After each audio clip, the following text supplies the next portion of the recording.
le bonheur et l'avantage de recevoir nos amis de 360 Learning, Hugues Lajoigny, qui est donc responsable EMEA, comme on dit, Europe, Mediterranean, tout ça, Asie y compris, des alliances chez 360 Learning, et Eric Barito, qui est donc le directeur commercial de 360 Learning. À vous de jouer. Merci beaucoup pour votre accueil. Bonjour à tous.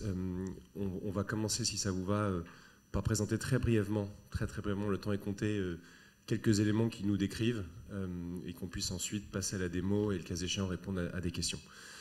En quelques mots, succinctement, 360 Learning est une société française qui fête ses 10 ans. Les données sont hébergées en France, j'ai entendu que c'était des points d'attention dans l'audience. Et la R&D, c'est l'occasion de le dire, est basée en France. Donc on a à peu près une centaine de personnes côté produit, qu'elles soient côté dev, côté product management, côté design, côté infra, sont intégralement basées en France. Je referme la parenthèse. On est un petit peu plus de 400 aujourd'hui sur plusieurs géographies, en France, au Royaume-Uni, en Allemagne, et vraiment tout un autre pan de la société qui essaye de conquérir l'Eldorado du software que sont les États-Unis. Et c'est pas une mince affaire. Quelques références ici, c'est pour vous dire qu'on travaille avec des petits, des moyens, des gros, des très gros, du privé, du public, des organismes de formation, des entreprises corporate classiques, et on s'attelle à adresser des cas d'usage qui sont extrêmement variés, de la formation conformité, compliance, de la formation d'équipe commerciale, de la formation d'un écosystème aussi, former vos clients, former vos partenaires, former vos fournisseurs, ce qu'on appelle dans notre jargon tous ici l'extended enterprise. Et donc on a une grande diversité ici de cas d'usage, et donc des boîtes qui sont, comme je vous le disais, des petites PME jusqu'à des acteurs majeurs du CAC 40 avec lesquels on bosse. Ça va être probablement la seule slide un petit peu produit pour décrire un positionnement de valeur chez 360 Learning qui, comme tous les confrères ici, prend le virage de l'IA à bras-le-corps, sans renier son ADN, qui est l'ADN collaboratif de 360. Collaboratif chez 360, qu'est-ce que ça signifie? Depuis le jour 1, c'est on a dans nos entreprises, dans nos organisations, des experts d'un sujet, des experts métiers, des champions, des sachants, appelons-les comme on veut, qui ont vocation à partager un savoir. Ce savoir, il doit être capté. Il doit être capté par l'entreprise, diffusé à un grand nombre, c'est ce qu'on fait déjà dans nos vies perso. Et là, l'enjeu pour les équipes formation, c'est de capter ce savoir, de le diffuser à grande échelle et d'aider, comme c'est bien ça la mission, d'être un partenaire du business. On a scindé, pour la lisibilité, le produit, la proposition de valeur en 4 grands piliers. Le LMS, qui a vocation, qui est un terme que tout le monde connaît très bien, qui a vocation, je pense, fondamentalement à automatiser des choses, se mettre en conformité et simplifier la vie du pôle formation. Et ça, c'est la base, c'est le socle de base. Le deuxième pilier, c'est ce que je vous décrivais très succinctement, c'est ce qu'on appelle le pilier académie, c'est je crée des académies métiers. J'engage mes experts métiers à créer du contenu, le mettre à jour, à faire ce qu'on appelle de l'enablement pour les équipes opérationnelles, que ce soit dans l'industrie, que ce soit du commerce, que ce soit du service, du marketing, de la SI, de la finance, peu importe. Donc des académies métiers par et pour les experts. LXP, en termes que tout le monde connaît ici, qui donc là a vocation à améliorer drastiquement l'expérience utilisateur, à offrir une expérience hyper personnalisée de formation, et donc aussi d'agréger des contenus, de surfacer d'autres providers de contenu qui seraient en deuxième rideau. Et enfin, et ça c'est un élément majeur un petit peu de notre actualité, on a fait l'acquisition on a annoncé il y a quelques mois l'acquisition d'une société spécialisée dans la gestion des compétences assistées par l'IA, qui s'appelle Eland, qui est une société française avec une R&D aussi en France, et qui a vocation à faire ce dernier trait d'union entre la formation et les compétences, la formation au service de quoi? De l'upskilling, je veux être meilleur sur mon job actuel, mais également dans des contextes de mobilité interne, de changement de paradigme. On entend souvent le changement entre le moteur thermique et le moteur électrique. Eh bien, ça exige de former massivement des dizaines de milliers de personnes à ces changements de quotidien, de technologie. Et donc, la dimension compétence est devenue une dimension extrêmement critique qu'on vient incorporer dans le produit. On va vous en dire quelques mots dans un instant. Ça va être beaucoup plus visuel. Je vais aller très rapidement là-dessus. L'enjeu, c'est un petit peu cette chaîne de valeur.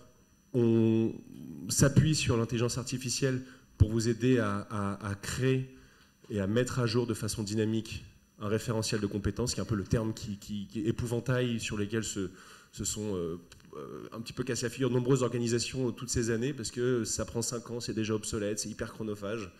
Mais l'IA est une aide majeure sur le sujet. On invite les apprenants à s'auto-évaluer, les managers à valider ces compétences-là au regard d'un attendu. On identifie des écarts et qu'on vient combler avec la formation. Ce n'est pas le seul levier, mais c'en est un qui est majeur. Combler les écarts de formation au service du coup de la montée en compétences, de requalifications qui sont hyper personnalisées. Et l'enjeu, IA, skills ou pas, c'est de rendre les apprenants davantage acteurs de leur formation et de leur évolution professionnelle pour qu'on puisse les garder. C'est surtout ça à la fin l'enjeu, c'est que les personnes restent dans les organisations. Je passe la main à Hugues qui va vous mettre ça en musique, en image. Oui, ça marche. Super. Merci Eric. Il nous reste 10 minutes, si je ne me trompe pas. Donc, nous voici dans la plateforme. On va aller vite. Certains d'entre vous la connaissent peut-être déjà. Ce que l'on voit ici, c'est donc cette capacité à venir créer vraiment des académies qui sont donc totalement personnalisées, finalement aux couleurs et à la marque, à l'image du client. Donc ça, c'est un point qui est clé. On va retrouver à nouveau ce branding, le contenu pédagogique dans le catalogue au centre de la page, et sur la droite, un forum collaboratif dans lequel l'équipe formation va être amenée à interagir avec ses collaborateurs, dans lesquels les experts métiers vont pouvoir échanger entre eux au sein d'une académie. Très rapidement, pour vous présenter notre proposition de valeur, et donc cette volonté de se reposer sur les experts métiers pour venir créer du contenu, ici, en cliquant en haut à droite, on est en capacité de venir créer très facilement un contenu, soit en partant d'une feuille blanche, soit en partant de templates, donc d'exemples que vous allez, vous, équipe formation, créer et mettre à disposition de vos experts métiers sur le terrain pour qu'ils puissent rajouter leurs connaissances, mais tout en étant compliant avec les standards finalement de l'entreprise. On peut également venir générer directement du contenu à partir d'un PDF, demain à partir d'une vidéo, à partir de n'importe quel contenu. Et je vous montre rapidement ce que j'ai récupéré juste avant, qui est un livre blanc de l'ILDI d'une trentaine de pages, de 42 pages sur l'immersive learning, que je viens d'intégrer dans la plateforme et qui vient nourrir mon outil pour derrière me créer en quelques secondes un contenu. Ce que je vous montre rapidement, c'est qu'aujourd'hui dans la plateforme, on est en capacité d'utiliser cette assistance pour venir créer nos contenus pédagogiques et on vient paramétrer. Donc ici, si on veut paramétrer finalement et appliquer les directives de l'entreprise directement et le ton de la voix, on va pouvoir le faire. On va pouvoir également s'assurer que la création de contenu suive une certaine pédagogie qui est propre à nos standards d'entreprise. On va définir la durée du module, le nombre de questions, est-ce qu'on veut un récapitulatif. Et bien sûr, on va pouvoir aussi s'assurer que le contenu généré par l'IA respecte bien toutes les exigences de l'entreprise en termes de conformité. Si je reviens là, normalement, entre-temps, je pense que mon module a dû être créé. Voilà, le module est créé et je peux tout de suite venir le jouer. Et donc on retrouve 4 activités, 3 questions. On peut le commencer. Donc vous voyez qu'en quelques secondes, on a ce contenu-là qui a été créé, qui vient récupérer finalement la quintessence du livre blanc. On va avoir différentes questions, etc., etc. On est en capacité de venir réagir en permanence sur les contenus. Ça, c'est aussi une des forces de 360 Learning, le fameux collaborative learning. Un collaborateur, lorsqu'il se forme, il vient donner son avis. Est-ce que j'ai aimé? Est-ce que j'ai trouvé ça intéressant? Ou à l'inverse, est-ce que c'est obsolète ou incompréhensible? Et là, on invite le collaborateur à venir échanger avec l'auteur, le LND, son manager, pour lui indiquer que le contenu est obsolète.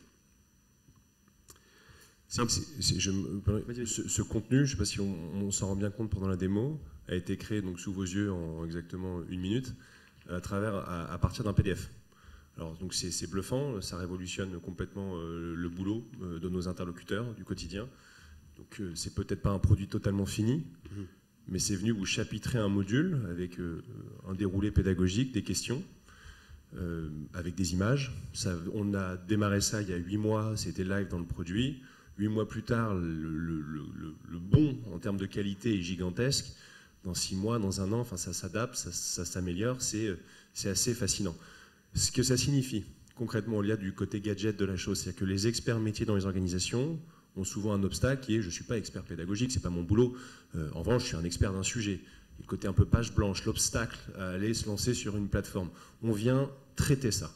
Ça, on vient s'affranchir de ça, et les équipes L&D ont ce rôle désormais de véritables experts pour aller faire le 80% du boulot qui a été fait, en faire un bijou derrière, pour lui donner une cohérence pédagogique complète, apporter sa touche d'expertise sur la pédagogie digitale, puisque vous montrez tout à l'heure ce qu'on appelle les fameuses instructions, les prompts sur l'IA, ça a vocation à venir cadrer vraiment de façon extrêmement fine ce qui va sortir de l'IA, et c'est bluffant.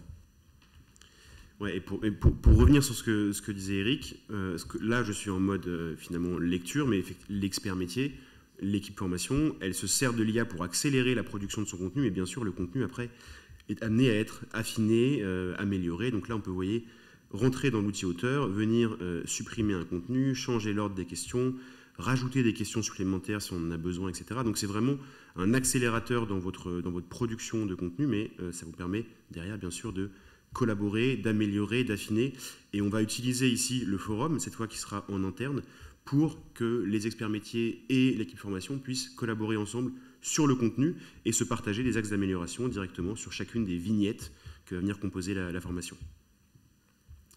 Voilà pour le premier volet. Je voulais vous montrer aussi ce à quoi va ressembler donc tout le sujet autour de la gestion de la compétence. Avec ici, donc je ne sais pas si je peux mettre en plus grand, vous voyez bien. Non, ça va. Là, je vous montre un prototype. Le produit sera disponible dans la plateforme à la fin du mois de janvier, donc ça va arriver vraiment vite. Il est déjà disponible, mais là, il y a un travail notamment d'UX sur lequel on est en train de retravailler. Concrètement, qu'est-ce que ça veut dire? C'est qu'en tant que collaborateur, directement dans la plateforme, je vais avoir la possibilité ici de venir gérer mon profil de compétences. Mon équipe L&D va être en capacité de venir me demander de remettre et de mettre à jour mes compétences en fonction du référentiel qui a été chargé. Et en tant que collaborateur ici, je suis en capacité de voir toutes mes compétences, de voir le niveau d'expertise que j'ai sur ces compétences, de voir si ma compétence a été validée par mon manager, par l'équipe formation, etc. Je suis en capacité de venir ici évaluer mon niveau. Je peux également voir plus de détails sur la compétence en question. Et surtout, ce qui va être intéressant, c'est que je vais pouvoir surtout identifier à quel point est-ce que je match par rapport au métier que j'ai au quotidien. Donc là, en l'occurrence, sur un métier commercial, ai-je bien toutes les compétences nécessaires pour le rôle que j'ai? Et là, on voit bien que sur, par exemple, la gestion d'un projet, je suis à un niveau basique, il faudrait que je m'améliore, et je peux, en un clic, de manière proactive en tant que collaborateur, aller chercher des contenus pédagogiques pour moi-même monter en compétences. Si je reviens en arrière, un dernier élément que je voulais vous montrer, c'est également ici, dans mon profil, je vais être en capacité aussi d'identifier mon prochain métier, mon évolution de carrière, et également quelles compétences je dois aller chercher et développer pour pouvoir demain arriver sur ce nouveau job. Un élément clé et qui est un petit peu la conclusion de ce qu'on voulait vous montrer, c'est derrière comment venir s'assurer que une fois que le référentiel a été mis en place, une fois qu'on est garanti que les collaborateurs ont bien mappé leurs compétences, on va pouvoir derrière faire matcher nos experts métiers avec nos collaborateurs qui, eux, cherchent à monter en compétences. C'est ce qu'on voit ici avec les trois graphiques. Ce premier graphique, concrètement, c'est en tant qu'équipe formation, j'ai chargé mon référentiel. Je veux maintenant m'assurer que tous les collaborateurs sont venus valider leur niveau, leur expertise sur les différentes skills. Et donc là, je vois que j'ai 26% de mes collaborateurs qui n'ont pas encore fait ce travail-là. Je peux tout de suite les relancer en quelques clics directement dans la plateforme. Deuxième cas d'usage, j'ai un gap de compétences. Je dois upskiller ou reskiller des collaborateurs sur un sujet bien précis. Ici, en un clic, j'identifie que typiquement, sur la compétence négociation, j'ai beaucoup de collaborateurs qui ne sont pas encore au niveau. Je les identifie en quelques clics, je trouve les contenus dont j'ai besoin et je viens créer un chemin de formation qui inclut tous les contenus, qui inclut ma bonne audience et qui va les permettre de monter en compétence sur le sujet. Dernier élément, et là c'est vraiment la quintessence du matching entre nous, cette capacité d'accélérer le partage des compétences via l'expertise interne et donc l'acquisition de cette solution de gestion de la compétence, c'est qu'ici, on va identifier qu'on a 45 compétences au sein de l'entreprise et que ces compétences sont couvertes par du contenu pédagogique à hauteur de 73%. Donc on a du contenu qui n'est pas disponible en face de ces compétences. Qu'est-ce qu'on va pouvoir faire? À nouveau, les identifier, ces compétences qui ne sont pas couvertes par le catalogue. Et là, deux possibilités s'offrent à nous, et c'est là où c'est assez différenciant. C'est que très souvent, les acteurs sur le marché vont proposer un catalogue de contenu sur étagère pour venir répondre à un souci de compétences autour de la négociation, par exemple.